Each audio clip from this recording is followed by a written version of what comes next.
Olá, eu sou Flávio Mendes, psicólogo psicanalista. Seja bem-vindo e bem-vindo a esse quarto episódio do Psicanálise Paralela.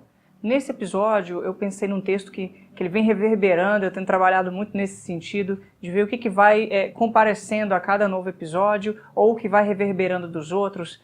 E desde o primeiro episódio, já reverberou alguns textos, me veio a possibilidade de estar falando desse material do Lévi-Strauss, né, um texto chamado O Feiticeiro e Sua Magia, de 1949, né, que ele escreveu e que me pareceu bastante interessante para colocar dentro dessa caminhada aí, não linear, embora tenha uma linha, né, ou seja, existe um caminho aí de produção linear, mas a matéria, o material que está sendo trabalhado a cada episódio não é linear. Eu acho que isso traz reverberações bastante interessantes e eu gostaria de comentar um pouquinho sobre ele, porque eu acho que ele vai ajudar bastante a pensar algumas questões que eu já vim falando e dar alguns outros encaminhamentos também.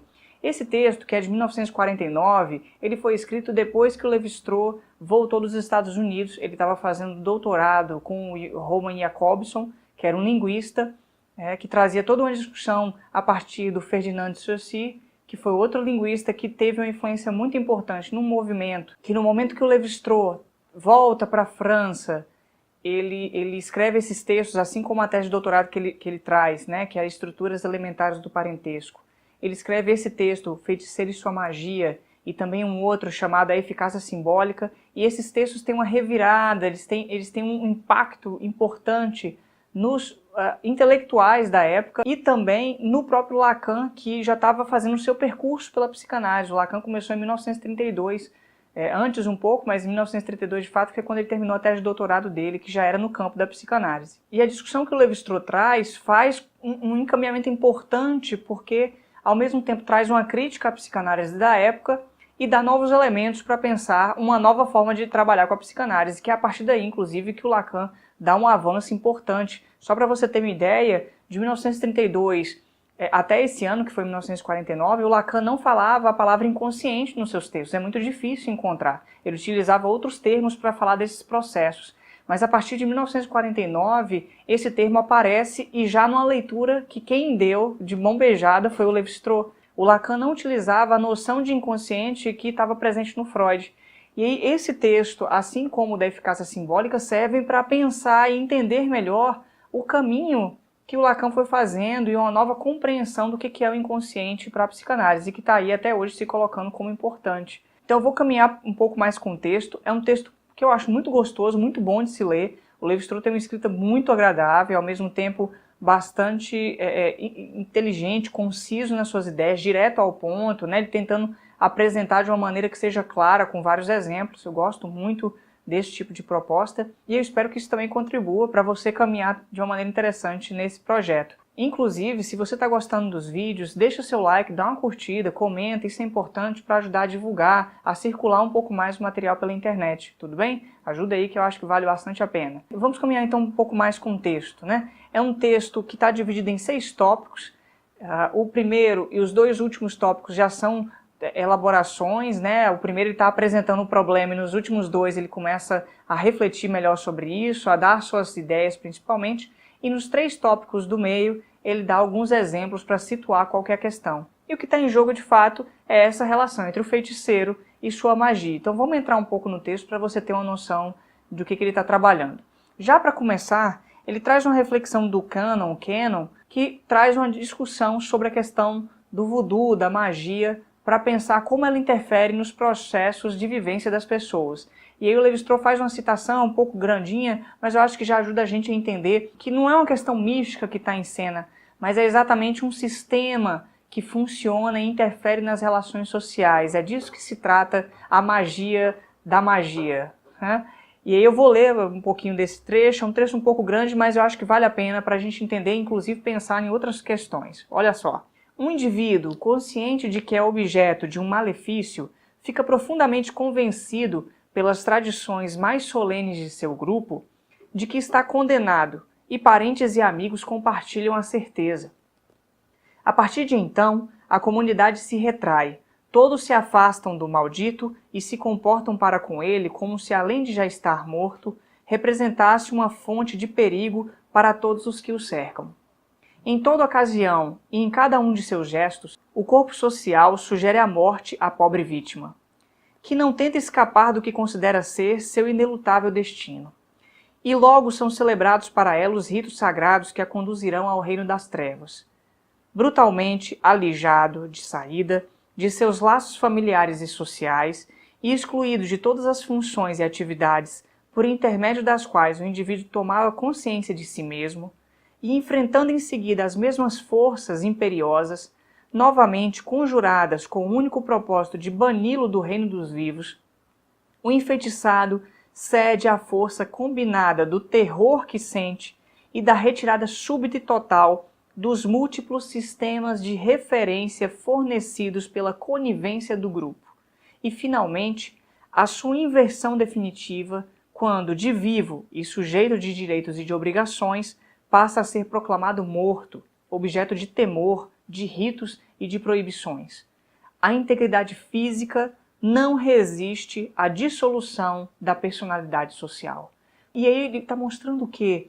Que o sujeito, o indivíduo, não dá conta de suportar quando, por uma quebra abrupta das suas relações sociais, ele é alienado, ele fica de lado a isso. Porque ele perdeu seu sistema de referência. Ele estava fazendo parte junto com essa comunidade e por conta da magia, do voodoo, do feitiço, ele é afastado dessas relações. E isso não faz com que ele dê conta de elaborar, de dar um passo à frente disso. Para pensar no quanto que isso serve para a gente pensar não somente a questão do feitiço, mas de todas as relações grupais. As relações familiares, as relações religiosas, as relações escolares e assim por diante. De como que uma pessoa que ela é alienada do seu sistema de referências, ela perde a possibilidade de reengatar num tipo de relação e às vezes até pode chegar a um sofrimento e mais que isso, a morte. Vamos caminhar um pouco mais para você ter uma noção, porque o Lévi-Strauss vai dizer que isso interfere inclusive nos processos fisiológicos. E aí ele está fazendo uma relação entre processos fisiológicos, psicológicos e sociais. Na medida que a pessoa fica, por um motivo sei lá qual, por não compartilhar, por não ser igual, ou entrar nesse sistema de referência, ela é alijada dele e ela não dá conta de suportar. Seus sistemas fisiológicos tentam fazer com que o indivíduo dê conta dessa realidade, mas até por ele não se alimentar, não beber direito, não ter mais uma condição de cuidados consigo, ele pode ir ao padecimento. Então, como que esse colocar de lado do sistema faz com que o indivíduo possa não dar conta de suportar e sobreviver? E aí o Lévi-Strauss segue falando o seguinte, eu vou ler esse trechinho também que eu acho bastante importante. Portanto, não há por que duvidar da eficácia de certas práticas mágicas. Porém, ao mesmo tempo, percebe-se que a eficácia da magia implica a crença na magia, que se apresenta sob 3 aspectos complementares. Primeiro, a crença do feiticeiro na eficácia de suas técnicas. Depois, a do doente de que ele trata ou da vítima que ele persegue no poder do próprio feiticeiro. E, finalmente, a confiança e as exigências da opinião coletiva, que formam continuamente uma espécie de campo de gravitação no interior do qual se situam as relações entre o feiticeiro e aqueles que ele enfeitiça. Para pensar nisso. O que ele está falando? Ele está dizendo que não é que a magia não seja eficaz. Ela é eficaz porque se acredita nela. E era disso que eu estava falando no episódio 3, quando o Oliver Sacks fala do Ray, diz assim, ele só conseguiu vivenciar a experiência dos medicamentos, essa cura, esse milagre só aconteceu porque ele acreditou que isso poderia acontecer, depois de passar 3 meses refletindo sobre como seria a sua vida sem a síndrome de Tourette. Ou seja, é o fato dele acreditar ali que faz com que algo novo se coloque psicologicamente, sociologicamente, biologicamente para ele. Pensa como é nas outras relações. Pensa se não é isso que acontece em casa, entre filhos e pais. Se não é isso que acontece na escola, entre professor e aluno, do aluno acreditar. Pensa se não é isso que acontece do médico com seu paciente, do psicólogo, do psicanalista com seu paciente, do pastor e do padre com o seu discípulo, com o membro da igreja. Se a gente não acredita, a gente não se submete da mesma forma. A gente não se envolve. E mais que isso, A eficácia daquilo que o outro nos oferece só começa a funcionar a partir do momento que a gente acredita. E essa questão da crença é fundamental para tudo quanto é coisa que a gente vai discutir das relações humanas. Embora o Levi-Strauss esteja falando aqui do feiticeiro e sua magia, ele está usando isso para pensar as relações humanas, né? Tudo diz respeito à crença. Você acredita na pessoa que está colocando coisas na internet, você a segue, você a acompanha, e o efeito do que ela te propõe aumenta na medida em que você acredita nela, porque você se dispõe a fazer parte disso, porque você se envolve com isso. E aí, esse texto é para falar de duas coisas, desse sistema de referência que está colocado e da questão das crenças que estão colocadas aí, porque o indivíduo ele está relacionado a esse sistema, ele faz parte disso ou não, tá bom? A partir daí, essa é a questão dele, do que se trata nesse processo. Ele vai dar 3 exemplos, que são os 3 próximos itens, para depois colocar 2 itens, duas partes do texto, discutindo melhor isso. Os 3 exemplos, eu cheguei até a dar um nome para facilitar a apresentação, porque eu acho que ajuda a compreender melhor, de um sentido, uma significação, para poder articular. Isso vai aparecer no final da discussão do Levi-Strauss também, que eu acho que pode contribuir. Então vamos lá, entrando no primeiro exemplo, que se trata do crer ou não crer. O primeiro exemplo ele utiliza para falar de uma tribo que se organizou em função de 2 outras tribos que estavam fragilizadas. Uma por epidemia, algumas pessoas faleceram, e a outra porque tinha perdido o acesso, o contato com a tribo maior. Por conta disso, de uma questão de sobrevivência, essas 2 tribos se juntaram e formaram uma só. Uma delas dando o chefe político, né, que é o chefe, o cacique, e a outra dando um chefe religioso, que era um feiticeiro. Nesse caminho, o Levi-Strauss vai falando, o feiticeiro era uma pessoa comum como qualquer outra ali, não tinha nada de diferencial falando em termos de vestimentas. Um dia, o feiticeiro sai e não volta mais, ele desaparece. Muito tempo depois, as pessoas vão ficando desesperadas, vão ficando muito assustadas com isso, e Levi-Strauss e algumas outras pessoas que estavam ainda tranquilas, isso inclusive aconteceu no Brasil Central, 1938 ele fala, isso mesmo, 1938, quando ele veio para cá. Ele tem até um livro falando das suas experiências, chamado Tristes Trópicos, acho que vale a pena ler esse livro. E aí o Levi-Strauss e outros índios ali saíram para procurar o feiticeiro, e encontraram ele de cócoras, assustadíssimo, num mutismo terrível, mudo, silencioso, assim, enrijecido, horrorizado, e eles o levam para a tribo. Quando chegam lá, eles tentam, todo mundo tenta fazer com que ele pudesse falar alguma coisa, ele não fala por algum tempo, até que ele diz que, por conta da chuva, estavam começando as chuvas naquele momento da estação, o Deus Trovão o chamou e o convocou para um outro sítio. Ele foi transportado para esse outro lugar e depois retornou e voltou para aquele mesmo canto. E ele voltou assustadíssimo com o que ele viu, com o que aconteceu. Enfim, ele contou isso e passou. Virou a noite, no dia seguinte ele já estava bem, estava entre os outros. Mas de pouco em pouco começou a rolar um boato que aparecia meio de cochicho, o Levi-Strauss fala, não era algo explícito, era algo ali imperceptível talvez, que colocava um estranhamento, um boato de que na verdade ele tinha feito isso por conta de encontrar com sua tribo de origem e tentar passar informações sobre a outra tribo que estava junto. E o Levi-Strauss fala, esse boato estava sendo passado exatamente pelos índios da outra tribo que não a dele. Mas o que está em questão não é que as pessoas não acreditassem no que ele estava dizendo sobre o trovão. Não é isso que se trata. Mas sim de que algumas pessoas começaram a desconfiar que isso que ele fez em relação ao trovão, ao Deus Trovão, era uma forma dele conseguir esconder uma mudança, um processo ou alguma coisa de mau caratismo que ele estava fazendo em relação à tribo.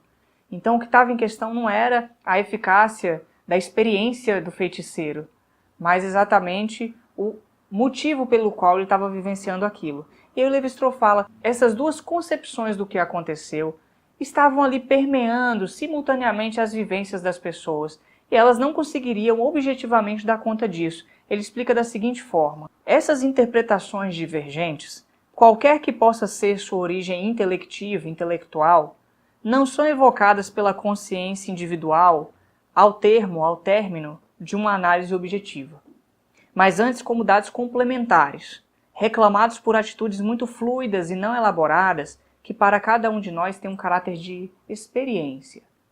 Essas experiências permanecem, entretanto, intelectualmente informes, sem forma, e afetivamente intoleráveis, a não ser que se incorporem a tal ou qual esquema presente na cultura do grupo e cuja assimilação é o único meio de objetivar os estados subjetivos, formular impressões informuláveis e integrar experiências inarticuladas em sistema. Aqui já está a noção do sistema que ele está trazendo, de que muitas vezes aquelas pessoas estavam ali convivendo, na convivência os boatos se colocavam, isso davam essas vivências, essas experiências que ele chama, que estavam ali, vinha como alguma coisa, mas isso não estava articulado. E o que fazia articular isso era a inserção nos esquemas do grupo, que faziam com que esses elementos ganhassem uma cara objetiva e, consequentemente, auxiliassem a entender os processos subjetivos.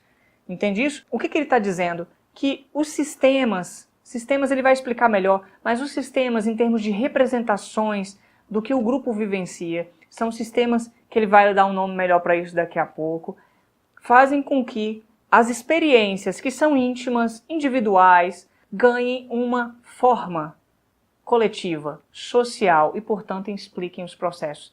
E isso é assim sempre, se a gente parar para pensar quais são os sistemas que dizem o que é homem e o que é mulher, que dizem o que é bom e o que é ruim, do que se deve gostar, como se deve vestir, né, de que maneira deve se conduzir a vida, quais são os processos, quando se deve casar, quando se deve ter filhos e assim por diante. Estamos todos submetidos a um conjunto de sistemas. Esses sistemas estão aí marcados na nossa experiência de mundo por conta das relações de grupo. E eles nos forçam a vivenciar, de uma certa maneira ou outra, as nossas experiências.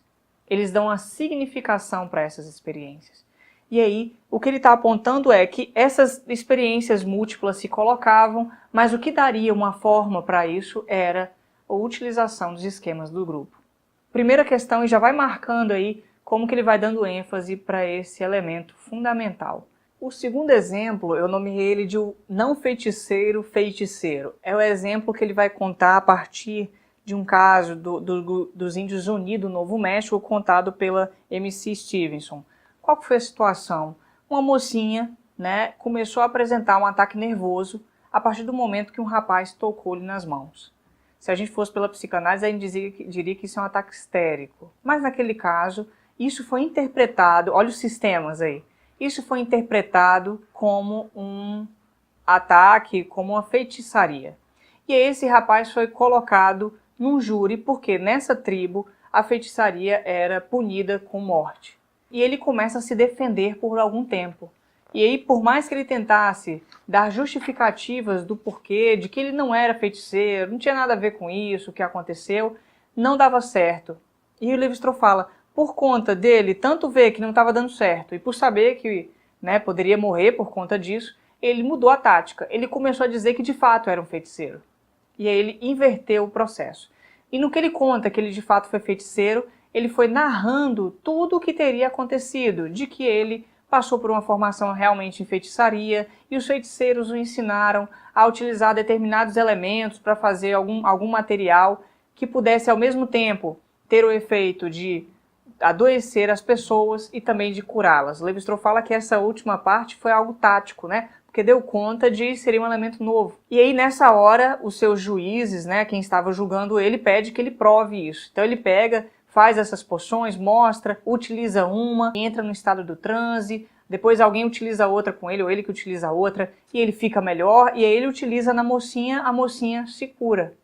Teve uma eficácia, um efeito ali. E nesse ponto, já estava terminando o dia, tudo bem, ele foi para casa, enfim. Tentou fugir no final desse dia à noite, as pessoas o prenderam novamente e ele voltou para o júri no dia seguinte com a família da moça, cobrando realmente qual que era a verdade. Eles não estavam aceitando o que esse cara estava falando. Então ele entrou numa nova história, contou que na verdade ele vinha de uma família de feiticeiros, os seus ancestrais eram feiticeiros, e ele aprendeu toda a arte da magia com sua família, ao ponto de saber fazer as pessoas virarem animais, morrerem, voltarem, assim por diante. Só que ele tinha perdido o elemento que auxiliava, porque toda a feitiçaria da sua família era feita em função de certas plumagens que eram utilizadas nos feitiços. Mas aí, obviamente, as pessoas queriam saber o que estava acontecendo. Eles correram atrás dele para ir identificar onde estavam as tais plumagens. Foram para a casa do rapaz, tentaram descobrir, ele falou, não sei, provavelmente está nas paredes. As pessoas começaram a quebrar as paredes da casa dele e não encontravam. E aí ele já estava ali naquela situação, tentando falar que não lembrava onde estava, até que numa dessas quebras de parede encontraram uma pluma e as pessoas mostraram, agora isso aí, mostre quais são os seus poderes, né? E ele vai contando o que ele fazia com essas plumas, quais eram os feitiços, assim por diante, até chegar no fatídico ponto em que ele perdera sua magia de fato, ele não tinha mais poderes como tinha antes. Então todo o processo que aconteceu ali foi uma grande narrativa do que ele tinha vivido até chegar a um ponto em que ele perdeu as habilidades mágicas que a família tinha na sua experiência. E no momento que ele vai mostrando que ele tinha perdido esses poderes, aí sim ele ganha sua liberdade. Ele é liberto da possibilidade da morte. E o Levi-Strauss faz todo um comentário a respeito. O que estava em questão ali é que no momento em que ele é julgado por feitiçaria, o que estava acontecendo? Se fosse na nossa sociedade, ele estaria sendo julgado e ele teria que se defender de que ele não era. Mas ali, o que a comunidade, o que o grupo pedia dele, é que ele pudesse dar conta de ampliar alguns elementos do próprio sistema dessa tribo, que ele só tinha um pedaço. Ele foi nomeado como feiticeiro e a tribo queria mais elementos sobre o que é a feitiçaria. Então ele, muito vivaz, muito envolvido, preocupado obviamente com sua morte, ele foi ali sinceramente produzindo aquilo, embora com a narrativa, construindo essa narrativa fantástica para explicar o que ele vivia. E isso fazia com que a comunidade passasse a ter novos elementos ali para dar conta de explicar, de entender a feitiçaria. E na medida em que fazia isso, ele ia contribuindo para o sistema que organizava, estruturava a vida dessa comunidade. Ao ponto de chegar no final, ele já não tem mais os poderes, mas a comunidade estar ali rejuvenescida com novos elementos que pudessem explicar e dar conta dessa nova realidade que antes era desconhecida. E aí o Levi-Strauss faz um comentário que eu acho que é bastante interessante, que é assim: ao termo da aventura, o que permanece das astúcias do início? Até que ponto o herói não se tornou logrado por seu personagem? Melhor ainda, em que medida não se tornou ele efetivamente um feiticeiro? Quanto mais o rapaz falava, diz-nos a autora a respeito de sua confissão final, mais profundamente se absorvia em seu objeto. Ou seja, na medida em que ele falava, ele alcançava algo mais sobre o que era a feitiçaria. E ele se tornava cada vez mais isso. Então, o falar ali tinha um efeito de fazer com que ele alcançasse um pouco mais, bordeasse um pouco mais esse objeto enigmático que era o feiticeiro para aquela tribo. E a tribo se agradece, se vangloria dessa possibilidade. Tá dando para entender aí o papel de como que era o fato dele ter aceitado aquilo, ele contribuiu para aquele sistema grupal. E aí o Levi-Strauss entra no terceiro exemplo, que é o exemplo que ele vai utilizar para discutir, inclusive, os últimos 2 pontos do texto. Esse exemplo é o exemplo que eu chamei de o feiticeiro descrente. Esse exemplo veio de um fragmento de uma autobiografia de um índio, desse próprio índio que está contando essa história, e foi recolhido pelo Franz Boas, que o Levi-Strauss comenta. Era um índio dessa tribo que tinha desconfiança sobre os feiticeiros, os xamãs nessa tribo. E ele, querendo descobrir quais eram os mecanismos, querendo tirar as máscaras desses feiticeiros, dos xamãs, começa a se aproximar deles, ao ponto de que ele é convidado para participar da formação como xamã. Ele é chamado de Quesalid, como seu nome de xamã nesse momento.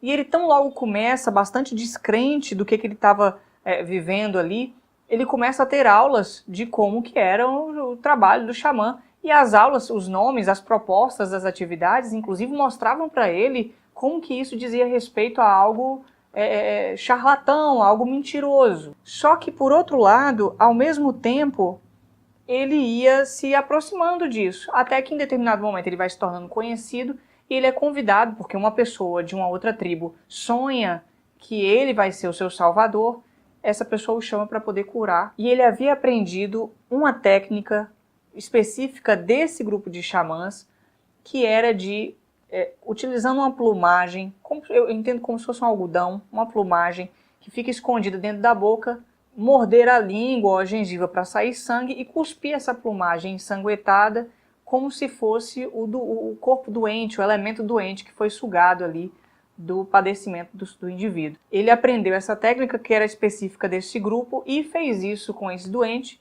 e o doente se curou. E ele ficou assustado com isso. Isso colocou ele em dúvida. Como é possível que algo tão mentiroso, porque ele sabia do truque, pudesse ter algum efeito? E ele pensa consigo, provavelmente porque a pessoa sonhara, a pessoa acreditava que ele pudesse curá-la. Esse acreditar que vai curar e ser curado é a chave do elemento. E aí o Levi-Strauss comenta disso no texto. Mas aí cada vez mais o Quesalid vai tendo contato com outras tribos que o convidam para fazer algumas demonstrações de cura. E isso vai colocando muitas questões para ele. Ele chega numa outra tribo que a técnica não era essa que ele utilizava, era uma outra, a pessoa só expectorava, cuspia alguma coisa, um catarro, e isso servia para mostrar que aquilo ali era a doença. E o Quesalid nesse grupo pergunta se ele pode fazer sua atividade também, sua técnica, e no que ele faz, com sangue também, de novo, a pessoa fica curada. E aí isso dá mais dúvida para ele. Calma, ele é mais falso ainda que o meu, porque eu pelo menos dou alguma coisa para o doente. Ele não está dando nada, só o cuspe ali. E ainda assim eu consigo curar, mas ele não consegue curar. Por que um consegue e o outro não consegue? E aí o Levi-Strauss diz que o Quesalid vai aprendendo, ele vai vendo diferenças aí diante da técnica, ao ponto de o Levi-Strauss dizer, bem entendido, aquelas às quais seu interesse pessoal estava empenhado, ao mesmo tempo que o sistema que começava a se construir subrepticiamente em seu espírito, isso ia dando para ele uma nova compreensão da sua realidade. Ao mesmo tempo que ele era marcado por um novo sistema de funcionamento. Ele tinha suas descrenças, né? Mas com o tempo, realizando esse ofício, ele vai sendo marcado cada vez mais por isso. E aí, com o caminhar, ele vai participando de outras situações, o Levi-Strauss coloca uma questão, dizendo assim, nosso herói se encontra às voltas com um problema que não é talvez sem equivalente no desenvolvimento da ciência moderna, portanto parecido. Dois sistemas que se sabem serem igualmente inadequados oferecem, entretanto, um em relação ao outro, um valor diferencial. E isso ao mesmo tempo do ponto de vista lógico e do ponto de vista experimental. Em relação a qual sistema de referências se os julgarão? O dos fatos, onde eles se confundem, ou o seu próprio, onde tomam valores desiguais, teórica e praticamente? Ele está dizendo que a cada tribo que o Quesalid ia, ele via um outro sistema de referência e uma outra prática relacionada a isso. Ele apresentava sua prática, ele que já estava se tornando cada vez mais conhecido, e ele tinha eficácia. Seu sistema passava por cima do outro. Sua técnica tinha muito mais valor aos olhos do outro. E isso aumentava a sua eficácia. Então, isso vai colocando essa questão. Como é possível que esses dois sistemas aí estejam colocados? A partir de qual sistema se julga? Como fazer o julgamento de estar certo ou errado? Como funciona? Isso está o tempo todo colocado para a gente. É como se duas culturas estivessem ali chocando uma contra a outra. Como pensar isso, né? Até que vai acontecendo uma última situação que o Levi-Strauss conta, em que ele é convidado, o Quesalid, para participar, um xamã muito conhecido, tá? Um grande xamã antigo, o convida, ele acompanha algumas curas e outros processos, faz o dele e mais uma vez a cura acontece, fazendo com que os outros ali, os xamãs, ficassem se sentindo envergonhados, humilhados diante da sua tribo. E isso coloca questões, né, ao ponto de que esse antigo xamã procura o Quesalid, se humilha, fala para ele como é que sua técnica funciona, tenta entender como a do Quesalid funciona, mas o Quesalid não explica mais, porque ele foi formado para que não explicasse isso. Na sua formação não podia passar a técnica adiante. E isso é tão pesado para esse outro xamã que não entende o que aconteceu, porque a técnica dele funciona e a minha não. Eu não uso essa coisa do sangue, eu uso a questão do chocalho. E aí o xamã pergunta, realmente esse sangue é a doença ou não é? Mas funciona. Como o Quesalid não responde, o xamã desaparece, aparece 3 anos depois, enlouquecido, perturbadíssimo, sem dar conta mais da realidade. Esse mal-estar se colocou para ele porque ele não deu conta. E aí o Levi-Strauss aponta como que a apresentação desse novo sistema fez com que o poder do xamã, desse outro xamã, desaparecesse, ele ficasse humilhado diante da sua tribo. É aí que está o poder da crença, o poder desse sistema que vai se colocando para essa tribo. E pensando em termos de desfecho, o Levi-Strauss fala assim, e e Quesaldi prosseguiu sua carreira, rica de segredos, desmascarando os impostores e cheio de desprezo pela profissão. Uma vez apenas, ele diz, o Quesaldi, vi um xamã que tratava os doentes por sucção, e não pude jamais descobrir se ele era um verdadeiro xamã ou um simulador. Por esta razão apenas eu creio que ele era um xamã. Ele não permitia àqueles que havia curado que lhe pagassem. E em verdade eu não o vi rir uma única vez. Levi-Strauss fala então, a atitude do começo se modificou, pois sensivelmente o negativismo radical do livre pensador cedeu lugar a sentimentos mais matizados. Existem verdadeiros xamãs. E ele próprio? Ao fim da narrativa não se sabe, mas é claro que exerce seu ofício com consciência, que é orgulhoso de seus sucessos e que defende calorosamente contra todas as escolas rivais a técnica da plumagem ensanguentada, da qual parece ter perdido de vista completamente a natureza falaciosa e da qual zombara tanto no início. Então ele termina aí dando esses exemplos e mostrando essa relação dos sistemas de referência e dos indivíduos. E ele vai para o quinto e sexto pontos do texto para falar um pouco melhor o que foi acontecendo, explicar teoricamente o que aconteceu nesses processos. Ele vai começar no quinto ponto falando sobre a psicologia do feiticeiro. E ele vai colocar que nesse ponto, para pensar esse aspecto, tem pelo menos 3 elementos que são importantes. Primeiro, que ele havia até falado antes, né? A experiência do xamã, a experiência íntima do xamã. Segundo, a experiência do doente, sendo curado ou não. E terceiro, a experiência do grupo. O que o grupo entende a respeito disso. E esses 3 elementos, eles vão se organizar de fato em 2 polos, que são um dos polos, o xamã, e o outro, o consenso coletivo.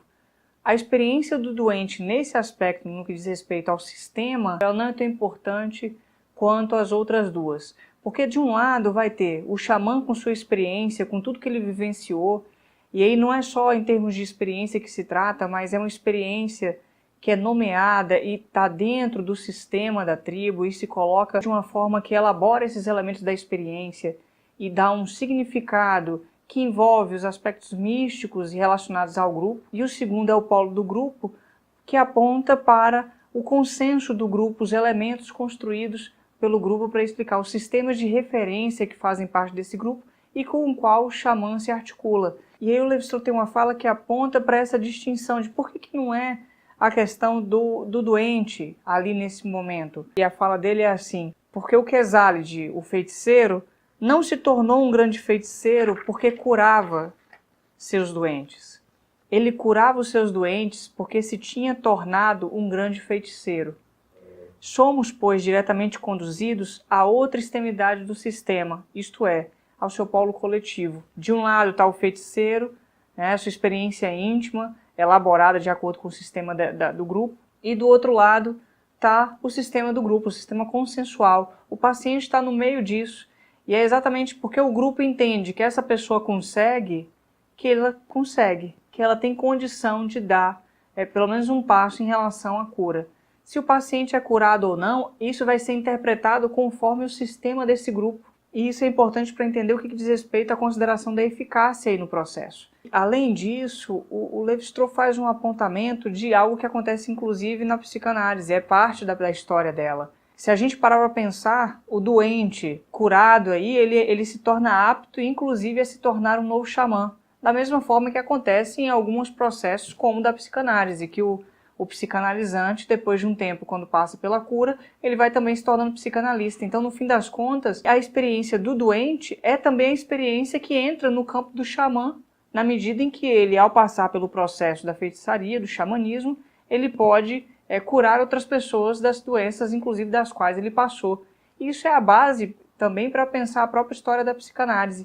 E aí vai percebendo, o Levi-Strauss ele faz um paralelismo entre o xamanismo e a questão da psicanálise, ao ponto de mostrar que isso é algo que está na base das relações terapêuticas. E aí se pergunta como é que será que as outras terapias pensam isso, porque isso também acontece ali.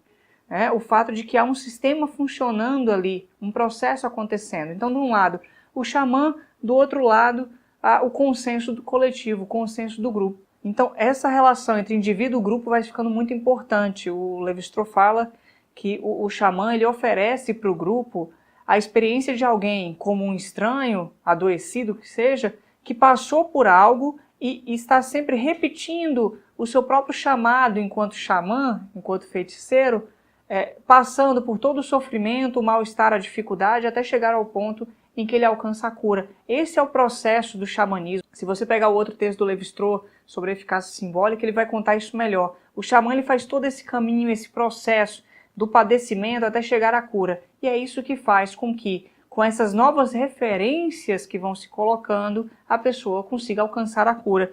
Ele fala, utilizando inclusive um termo psicanalítico da época do Freud, um termo que o Breuer e o Freud usaram nos estudos sobre a histeria, o xamã ele abreage. E aí, abreagir é, na medida em que o sujeito fala do mal-estar que está colocado, ele alcança qual que é o motivo de fato do trauma, do sofrimento, e aí por conta disso ele libera sua energia afetivamente, ele chora, ele se emociona, ele fica livre, ele não se sente mais tão em sofrimento, ele não fica tão endurecido, tão machucado quanto antes.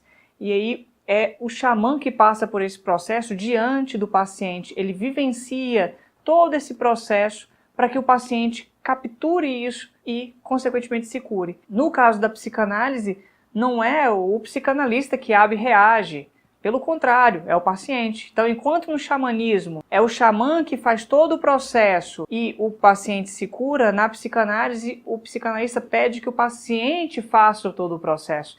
E aí o paciente fala de si, ele entra em seu sofrimento, ele coloca palavras para dar conta, da mesma forma que os exemplos, o exemplo do não feiticeiro, feiticeiro, né? Ele vai colocando palavra nisso, narrando sua experiência, colocando novos elementos, até que ele possa dar um salto, ele dá um passo e aí ele vai se curando de seus padecimentos. E aí quem abreage é o paciente, porque ele vivencia isso. O psicanalista não, mas aí tem um adendo, tem um a mais. O psicanalista abreage na sua própria análise, porque ele vai fazer sua análise pessoal, vai passar pelo processo como um paciente diante de um outro psicanalista e vai abreagir, ele vai se libertar das suas experiências traumáticas, dos seus sofrimentos, na medida em que narra-os para alguém. E constrói, um novo sistema para entender, para elaborar esse sofrimento que ele está passando. É essa nova construção que faz com que ele dê um salto. Isso que o Lévi-Strauss colocou no começo do texto, É o fato de que ele construa algo novo faz com que ele possa objetivar melhor essas experiências subjetivas que são sem forma, são perturbadoras, são estranhas. É isso, em resumo, é esse o trabalho do psicanalista. É solicitar que o paciente fale um pouco mais para ir adiante e elaborar, e objetivar, e articular melhor o mal-estar e aí, consequentemente, dar um passo a mais na sua vida. E o Lévi-Strauss fala, então, da mesma forma que existe a relação entre o indivíduo e o social, e o grupo, entre o xamã e o consenso coletivo, existe um outro polo de dois elementos muito importante, que é a relação entre o pensamento normal e o pensamento patológico. É que, esse cara está falando de coisa muito importante aqui, coisa que vai ser discutida por muito tempo, muitos autores, inclusive o Georges Canguilhem, vai discutir esse assunto, que é a distinção entre o pensamento normal, cotidiano, o pensamento não patológico e o pensamento doente, o pensamento em patologia. Ele diz assim, o Lévi-Strauss, e outros autores vão concordando com isso. O pensamento normal, ele não produz muita coisa. Ele é normal, ele não tem outros significados para a experiência de vida. Ele é ávido por dar explicação, por significar melhor a vida, mas ele não consegue. Por outro lado, o pensamento patológico, o pensamento doente, em sofrimento, ele produz experiências e palavras o tempo todo para dar conta disso, porque ele está tentando elaborar, circular o mal-estar da vida. E essa é uma diferença muito clara ao ponto de psicanalistas como Christian Dunker falar o seguinte, que a pessoa normal, normalizada, ela vive uma vida banal, medíocre no sentido do médio, Porque não tem variação, não tem nada de novo que se produz. Enquanto isso, a pessoa que sofre, a pessoa que tem um mal-estar na sua vida, ela produz arte, ela produz questionamento, ela produz novas teorias, novas hipóteses, novas ideias. Então ela vai sempre dando um passo a mais. Tem que ter um pouco de mal-estar para conseguir dar um passo a mais na vida. Senão a gente vive a mesma coisa sempre. Então essa distinção entre os dois tipos de pensamento, e o Lévi-Strauss utiliza da linguística, que essa é a sacada dele, que vai dar ênfase e influência para o movimento estruturalista, que influencia o Lacan e vários outros intelectuais da época na França.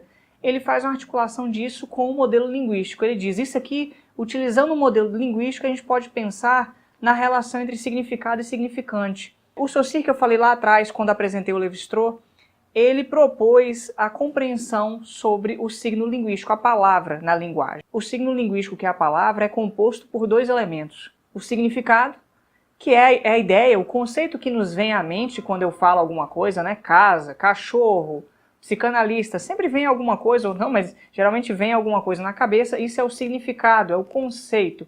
E do outro é o significante, que é a imagem acústica, é o representante do significado, é esse elemento sonoro, mas também psíquico, que diz respeito ao som da palavra. Quando eu digo cachorro, eu digo a palavra e você pensa em alguma coisa. Mas para eu pensar em um, eu preciso do outro, essas coisas vão se articulando, porque existem aí dois sistemas funcionando, o sistema dos significantes, que são as palavras, os elementos, que vão mudando na frase, cada palavra nova que coloco vai acrescentando um novo sentido, e tem também o significado que vai carreando junto na medida em que eu vou falando.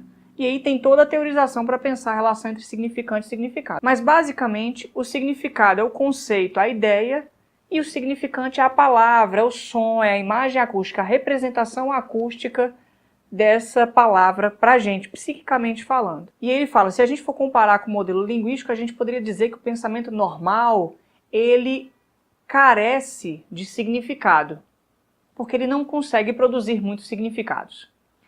Enquanto isso, o pensamento patológico, ele explode, ele pletora, ele exacerba de significantes, ele tem muitas palavras, muitos termos, muitas vivências, muitas experiências. Dá uma assistida no documentário Stamira, que eu acho que vale a pena, eu até que citei no episódio 3, porque mostra como o psicótico, o doente, né, ele está produzindo sempre, e aí novos termos vão se colocando, né, todos os neologismos também. Então, o Lévi-Strauss vai concluindo essa quinta parte dizendo o seguinte sobre esses dois tipos de pensamento. No problema da doença, que o pensamento normal não compreende, o psicopata, aqui ele está usando psicopata no sentido de psicótico, de louco, não é psicopata de perverso, psicopatia, assassino em série, não, tá? É o psicopata do louco, né? O ensandecido. O psicopata é exortado pelo grupo a investir uma riqueza afetiva privada por si própria de qualquer aplicação. Um equilíbrio aparece entre o que é verdadeiramente, no plano psíquico, uma oferta e uma procura. Mas sob duas condições. É necessário que, por uma colaboração entre a tradição coletiva e a invenção individual, essa relação, se elabore e se modifique continuamente uma estrutura, isto é, um sistema de oposições e de correlações que integre todos os elementos de uma situação total, onde feiticeiro, doente e público, representações e processos encontram cada qual o seu lugar. E é necessário que, do mesmo modo que o doente e o feiticeiro, o público participe, ao menos em certa medida, da abreação, desse liberar energia. Essa experiência vivida de um universo de efusões simbólicas do qual o doente, pois que doente, e o feiticeiro, pois que psicopata, louco, né?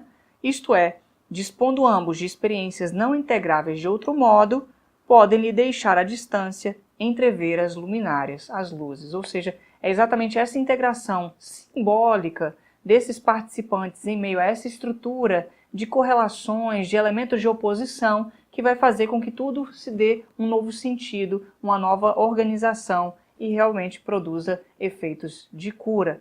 Essa é a noção da eficácia simbólica. É isso que faz com que uma cura se coloque, e aqui está a noção de inconsciente enquanto estrutura simbólica que permeia a vivência de todos os elementos. É impressionante, e isso vai servir inclusive para o Lacan utilizar um novo conceito de inconsciente no seu trabalho. Tudo bem? Dá para entender isso? Comenta aí e vamos discutir um pouco mais. Ele então entra na sexta parte, que ele fala assim: diversamente da explicação científica, não se trata, pois, de ligar estados confusos e inorganizados, emoções ou representações a uma causa objetiva, mas de articulá-los sob forma de totalidade ou sistema. Ou seja, não se trata de pegar esses sofrimentos e indicá-los em termos objetivos, mas de estruturá-los em um sistema simbólico. Ou seja, dar uma nova composição, construir algo novo a respeito disso. Isso é a noção do simbólico no Lévi-Strauss, né? De que a gente ultrapassa as experiências inefáveis, estranhas que nós vivemos a partir do campo simbólico, do campo da palavra, do campo que articula todos esses elementos e amarram eles. Isso dá uma estruturação. Então, ele vai caminhando para o final do texto, articulando, finalizando essa noção da estrutura, dizendo que o doente e o xamã fazem parte de um processo em que o doente está do lado da passividade, do alienado, de quem está em sofrimento, enquanto o xamã está do lado da atividade, de quem é vívido, de quem tem a afetividade ali, produzindo novos símbolos para dar conta do sofrimento do doente. E na psicanálise é diferente, é o doente, acompanhado pelo psicanalista, fala de si para construir novos símbolos para dar conta do seu padecimento. E isso é incrível, assim, o que isso produz é fascinante. E além do mais, o próprio Lévi-Strauss valoriza o fato de que a psicanálise alcançou esse conceito da abreação na medida em que o sujeito, ao falar do seu sofrimento, consegue dar um passo a mais e liberar-se das suas amarras. Isso começou lá com Freud, não foi nem com Lacan. Embora o Freud tenha uma outra noção, um outro sistema de compreensão. O Lacan utiliza outro, né? Cada grupo de psicanalistas vai construindo seu sistema. Assim como as outras práticas, tá? Eu estou falando da psicanálise porque aqui é o texto dele, mas cognitivo-comportamental, comportamental, Gestalt, Reichiana, Jungiana, todas essas práticas psicológicas e outras práticas tantas também utilizam de sistemas de referência. Esses sistemas vão dando conta de explicar os processos. Eu acho que a diferença é que no campo da psicanálise, o psicanalista entendeu que não adianta explicar para o paciente o que ele está passando, porque você só está dando mais sistema para ele. O que você tem que fazer é exatamente colocá-lo na posição de produzir sua nova linguagem, reestruturar-se ali. E o psicanalista acompanha esse processo. E isso é tão importante assim, que o próprio Lévi-Strauss faz uma crítica à psicanálise da época, 1949, que era a psicanálise que veio depois do Freud, que foi ficando cada vez mais Freud explica tudo, diz o que o paciente está sofrendo, diz que é o complexo de Édipo, é o problema com a mãe. Essa psicanálise meio selvagem, de dizer, você está com isso por causa disso,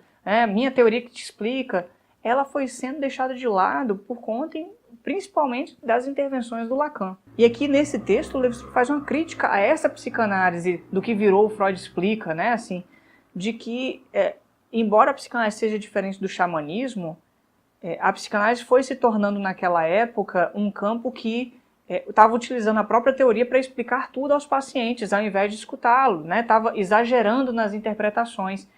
E isso serviu muito para o Lacan fazer uma mudança na técnica, né? De que o psicanalista tem que escutar, tem que intervir para que o paciente fale, para que ele elabore, para que ele dê conta de dar um passo a mais no sofrimento que ele tem. Né? E isso só foi possível a partir de algumas intervenções, inclusive essa aqui que o Lévi-Strauss está fazendo. Eu acho que isso já é suficiente para a gente entender alguns pontos, né, de como que a gente está submetido a sistemas de referência, a essas estruturas simbólicas que nos constituem, que demarcam nossos lugares na sociedade, os lugares dos outros, né, de como a questão das crenças são importantes porque elas situam a gente em função de aceitar ou não determinada situação, mas também mostram o quanto a gente está numa certa distinção em relação a outro sistema de referência, né? Assim como o fato de que se crê em alguém ou em algo faz com que a gente se vincule a isso e ao mesmo tempo consiga obter resultados a partir daí. Afinal de contas, a gente se integra e se entrega a esse acreditar. Esse é um elemento bastante importante e que está colocado desde a infância. Inclusive, bastante interessante, o Lacan se apropriou disso também para pensar o que faz o paciente se vincular ao terapeuta, ao analista, no caso, para fazer um tratamento. E isso está colocado para todas as formas de tratamento. Né? O que o Freud chamou de transferência, no Lacan ganhou essa cara de suposição, a transferência enquanto supor no outro alguma coisa que responde alguma questão em mim. E isso que faz com que alguém se submeta, tope, entre, participe de alguma coisa que o outro lhe propõe. Na medida em que supõe algo ali, isso está para tudo, isso aparece inclusive no marketing. Né? O que é o marketing? Se não criar suposição naquilo que você está oferecendo para o outro. Então, esse processo não diz respeito a um elemento ou apenas ao feiticeiro e sua magia, mas as relações humanas. Ele faz parte do mais essencial das relações humanas. Acho que é fundamental que a gente entenda isso. Isso toca no episódio 3, eu acho que isso vai retornar inclusive nos próximos episódios, de como essas crenças e suposições que apontam para os sistemas de referência tanto nos constituem quanto nos faz nos relacionarmos com os outros e nos envolvermos em determinadas situações, propostas e assim por diante. Esse é um assunto que eu acho que vale a pena sempre estar voltando na conversa. Então, espero que você tenha gostado desse episódio. Eu estou curtindo muito fazer os episódios, apesar da dificuldade que é construir, estudar, preparar o material. Isso tudo faz parte do trabalho, é um exercício bastante interessante. Mas eu espero que você também esteja gostando do caminhar, porque isso ajuda a gente a pensar na nossa experiência no mundo, das questões que estão em volta. Acho que o Psicanálise Paralela tem contribuído, não sei para você, mas pelo menos para mim, a pensar um pouco esses textos e organizar melhor, objetivamente, algumas experiências, tomando por base o que o Levi-Strauss está falando nesse texto. Tá certo? A gente vai caminhando então, eu espero você no próximo Psicanálise Paralela. Se você gostou, não está gostando, enfim, curta ou descurta, comente. Acho que é importante porque pelo menos faz circular um pouco mais o material e ajuda a gente a entrar num debate sobre os assuntos. Tudo bem? Então eu te encontro no próximo episódio do Psicanálise Paralela, tá bom? Tchau, tchau e até lá!